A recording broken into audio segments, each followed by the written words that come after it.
Good evening gentleman. दोस्तों, good evening. मैं आपके साथ एक बहुत अहम मुद्दे पे बात करने वाला हूँ। इनफैक्ट मैं यूनाइटेड सर्विसेज क्लब में था, कल बैठा हुआ, तो मेरे से बहुत से लोगों ने कुछ क्वेश्चन आंसर्स पूछे और I was really surprise because people are so well informed about everything. और सब जानना चाहते थे कि क्या होगा अभी यूक्रेन की लड़ाई में, और क्या होगा गाजा की लड़ाई में, और क्या चाइना अटैक करेगा पाकिस्तान ताइवान पे, और इंडिया का क्या रोल होगा। See all this a very complex situation and इसमें तीन चार चीज़ें इन्वॉल्व हैं and I will try to clarify all these 4 points. सबसे पहले मैं बात करूंगा यूक्रेन की लड़ाई के बारे में। ये जो जंग जारी है ये 2 साल हो गए हैं। It's almost 2 years since this battle started and was launched by Putin because he felt that there was an existentialist crisis to Russia, that is, a crisis that was threatening the existence of Russia. तो उन्होंने लड़ाई चालू की and this war has gone on for 2 years। 2 साल से चल रही है, पर अब एक मोड़ आया है, एक ऐसा मोड़ आया है जिससे मुझे लग रहा है कि अब रशिया जीत जाएगा। और क्यों जीत जाएगा ये कारण भी मैं आपको बता देता हूँ। नंबर 1, जो यूक्रेनियन पीपल है, दे बिकम वॉर वेरी, वो टायर्ड हो गए हैं and men are not available to join the army to fight the Russians. After all their population is just about 40 million और उनमें से 25% जो हैं they have run away, they have gone, they are exiles, they have become refugees in Europe and they are being welcomed by the Europeans क्योंकि उनको labour चाहिए। So now that is the position.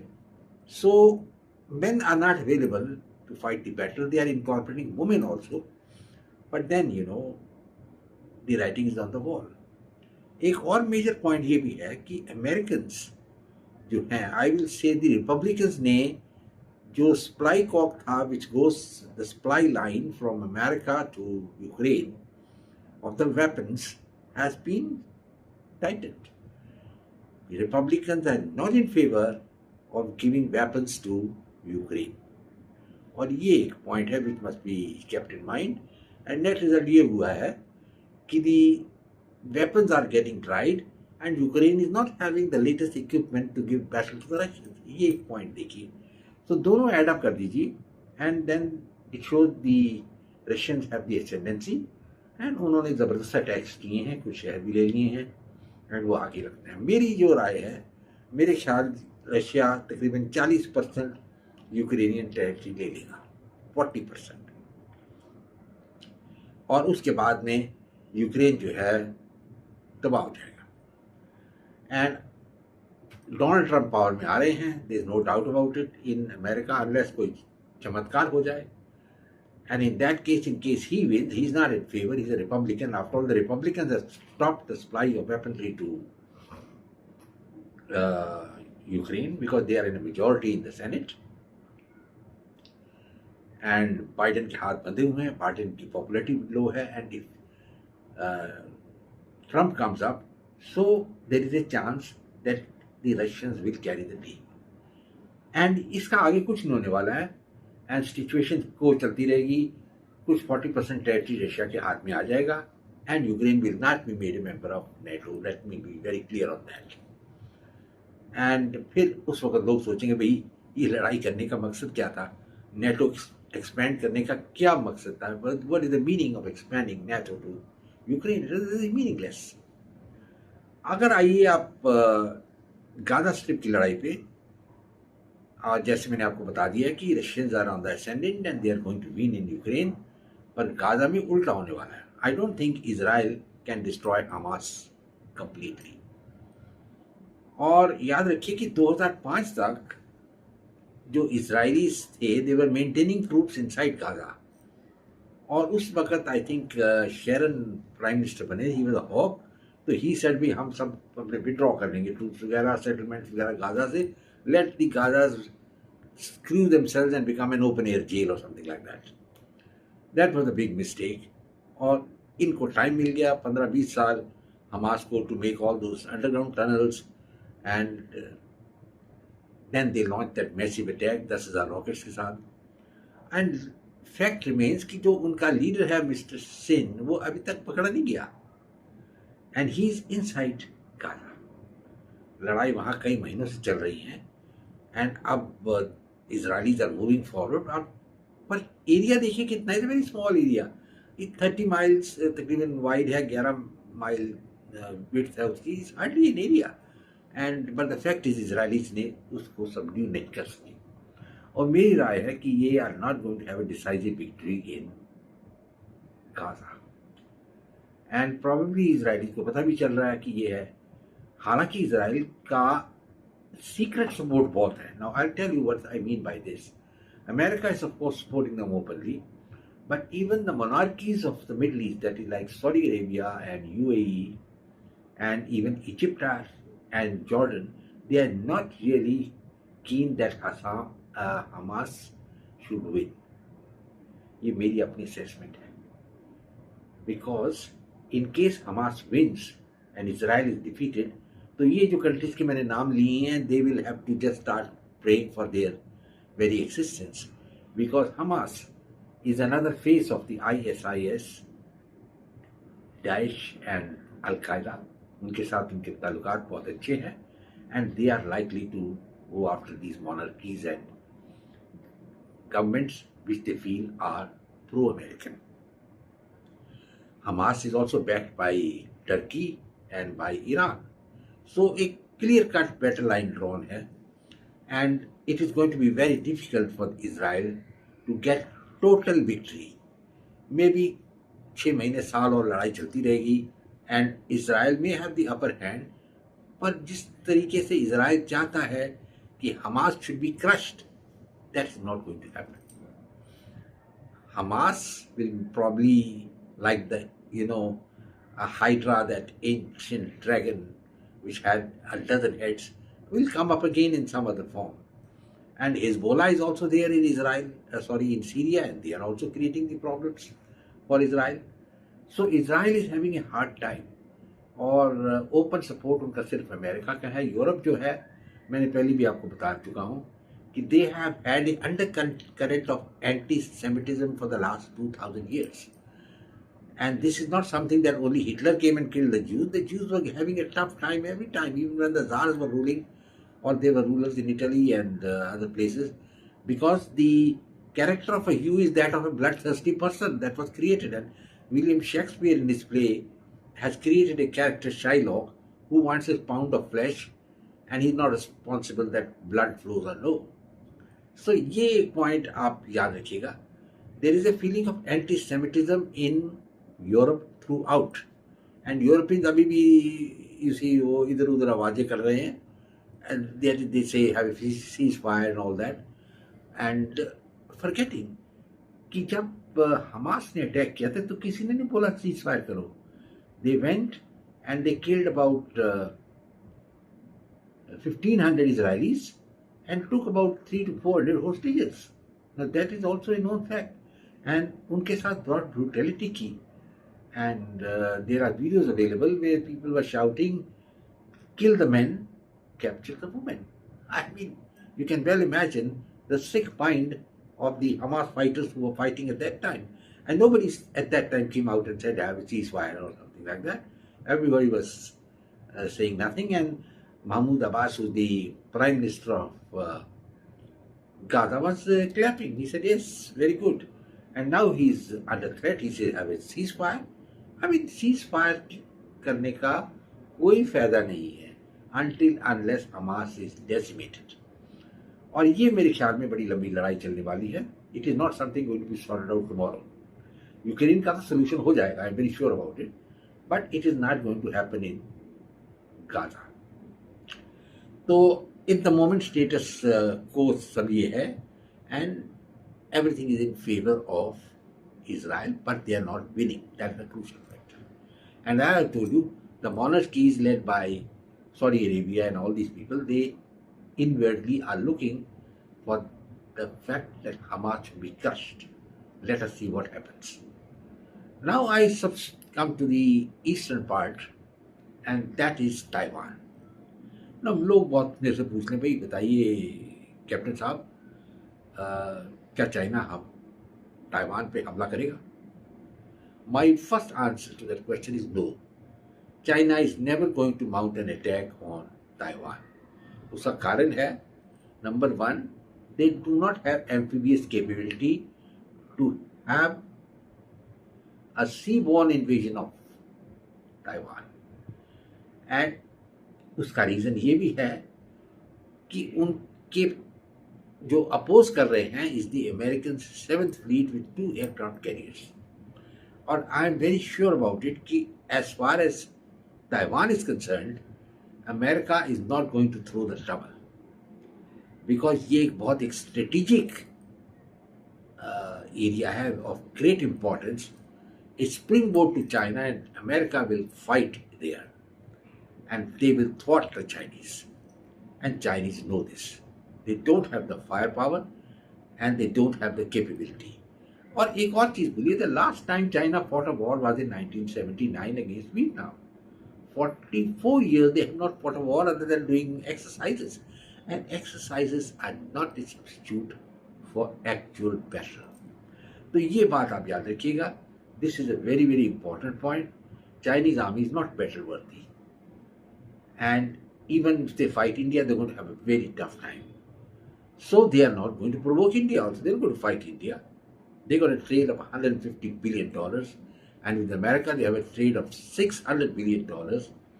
So they are going to weigh everything in the weighing scale. And only then they will decide. I don't think they, but China will continue these belligerent noises. And who all will join America in the fight against China if it takes place? मेरे ख्याल में सिर्फ Philippines उनकी side पे आएंगे. Philippines are very hard pressed by China, and they will definitely join the Americans. They have been with America for a long time, and maybe at a stage Japan and South Korea and Australia may come in. But India will give tacit support. I can tell you one thing, but openly it will not come against China. And perhaps the Americans know it. And in case the Chinese do mount an invasion, I think they may have to bite the bitter pill, because वो शायद हार जाएंगे. And अगर वो हार गए तो anything is possible, because don't be under the impression that China is a monolith state and that everything is honky dory. It's not like that. You know, the Russian state broke up in 18 countries, and it was like Rip Van Winkle, you know, he went to sleep and we got up in the morning, 20 years elapsed and he became an old man. Well, that's what happened to Russia, and that can happen to China. China could also break up because it's so long. President Xi is holding, and then somebody else become, like earlier there was Mao Zedong, but all these people survived by killing a few billion people. And Xi also is going around in a very desperate manner. But he's having opposition in Xinjiang, he's having opposition in Tibet, and he's got opposition against from India. As I've told you, India is not going to join the Americans in the fight against China. But in case there is a battle between China and India, the Americans will come on the Indian side. That part is very clear. Because now America has realized that they have done a mistake in propping up China from an agrarian society to a highly industrialized society, because now it has become like Frankenstein. You know, the character created by Mary Shelley. Well, China is the Frankenstein of the world. But in case China does at some stage break up into a few countries like Russia, and India comes up, what is going to happen? Then be very sure the Americans are going to train their guns on India. They do not want India to come to the fore as a global power, and they will do their level best to see it doesn't happen. That is the reason they are supporting secretly Pakistan and making all sorts of obnoxious comments about India on the CAA bill and other things. This is the reason they gave succor to Panu. I mean, who is Panu? A small rat. But the Americans are just using him as a ploy. So that is as far as what my opinion about China is, and the Eastern theater. There, the Americans are going to fight tooth and nail. I'm very sure about it. And it's not going to be, a walk over and say, okay, we are going. They're not going to do that. They're going to fight desperately hard. Because if they do that, America will have no future. They know it. And now we come to a very serious situation as far as what Pakistan is concerned. Now, Pakistan is another country, which is something like the werewolf, The werewolf, it's a very beautiful uh, human being, a lady, but at night becomes a wolf which eats people. And this is what Pakistan is, a werewolf. And it is now facing a trouble, a tremendous trouble. And the man who put Pakistan on this path was General Ziaul Haq. He started a policy of bleeding India with 100 cuts. I mean, that was his way of thinking. But it's not so easy. And they never catered for the fact that Pakistan would have an antagonist nation in Afghanistan. And Iran. Iran is a Shia nation, while Afghanistan wants to follow pristine Islam. And this is the crux of the issue. They are supporting the Pakistan Taliban, which is carrying out terrorist attacks in Pakistan. And in a recent attack in the northwest frontier, they killed 7 Pakistanis, including 3 senior officers of the rank of colonel. They were killed. And Pakistan retaliated by a bombing operation, which was, of course, a total failure because all they ended up was killing some women and children. That's also documented. And then the Afghans also attacked, and the artillery began to bombard the borders. And now, I think yesterday I've been told that an operation has been launched in Gwadar against the Chinese occupation of that city by the Baluchistan Liberation Army. So it's Pakistan's got hands full. They got people like Shahbaz Sharif and all. I mean, they are nondescript men who have been put into the chair. They don't have any political following. And the man who's won the political mandate is Imran Khan. He's sitting in jail. He's cooling himself there. So Pakistan is a flawed democracy. It's not a democracy at all because you have the big brother, the army, General Munir sitting at the back and doing everything. Honky-dory. At the moment the problem with Afghanistan came up, he ran to Saudi Arabia. What did he go there for? Probably he wanted to rouse the passions of the Muslims, rouse them and say that, well, we want to have peace with Afghanistan, please do something. But it's not going to be like that. Pakistan is facing an existential crisis. This is my way of thinking. They are a basket case. You put any amount of money into Pakistan, it's going to go down and down. There's no return. China has realized it, but China's got no choice. They're still pumping dollars into Pakistan. And what for their planning is, they are hoping that Pakistan will fight India and then weaken India while the Chinese sit and watch. I don't think Pakistan leadership is that foolish to fight India. They know that they're no match for India. And they're not even a match for Afghanistan because the Afghans fought the Americans for 20 years, didn't say die, and they won. Earlier they beat the Russians. And recently, one of the Afghan ministers made that very wonderful statement. He said, we fought for 40 years and Pakistan should not feel we are now going to fight them. So Pakistan also, like China and earlier Russia, is facing an existential crisis. People in Pakistan-occupied Kashmir are unhappy. They're seeing the progress made in Indian Kashmir. And you know what's happened there? India is making the highest rail bridge over the Chenab River. Malls are coming up in Srinagar. People are economically better off, while it's not the same thing in Pakistan-occupied Kashmir. But despite all the statements by the Home Minister that India will like to take Azad Kashmir back, I don't think that India, in the heart of hearts, wants that area to come back to India. Now, this is a very important point I'm making. Why? Because that's basically a Muslim majority area. You can't add more Muslims to the Indian nation, That way of thinking. That was the reason Sardar Patel, in one of his letters, had offered to trade Hyderabad for Kashmir. That's a fact. And even Mountbatten, when he had gone on a visit to Srinagar, told the Maharaja that he knows one member in the Indian cabinet who will support you if you join Pakistan.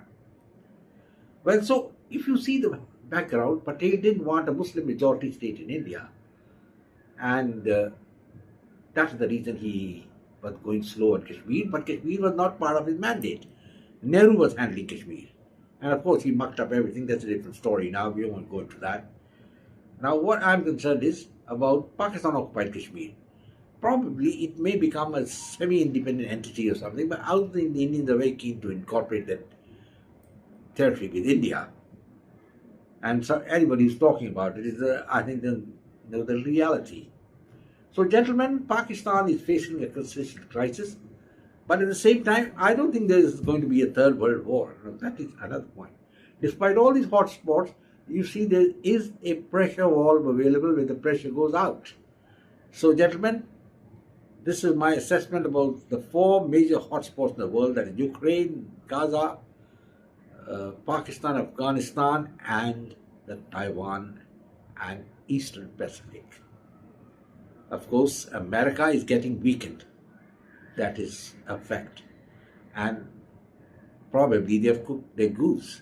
Goose in the sense they opposed Russia, which was a Christian nation, for no rhyme or reason.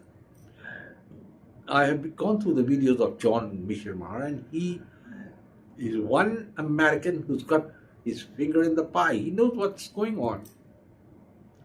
And I think the biggest blunder America could have committed was to go and fight Russia by proxy or whatever way in Ukraine. It's a big blunder. Well, gentlemen, I think I will close. Western Europe, I don't want to say anything about them. They are at the past age. They're over. There's nothing. They better thought about their women becoming more fertile and producing more younger people and not getting more Muslims there, because that will lead to the Islamization of Europe. Well, gentlemen, I think I will close. The next ascendant power looks to be India, but as I've already made you, if it happens, America will train the guns on India. Gentlemen, I will say goodbye now. I hope you like this video. Share it with your friends. It's a great pleasure talking to you all, and I look forward to more interaction with you all. So I will close now and say, God bless you all, live happily, and let's hope World War III doesn't take place.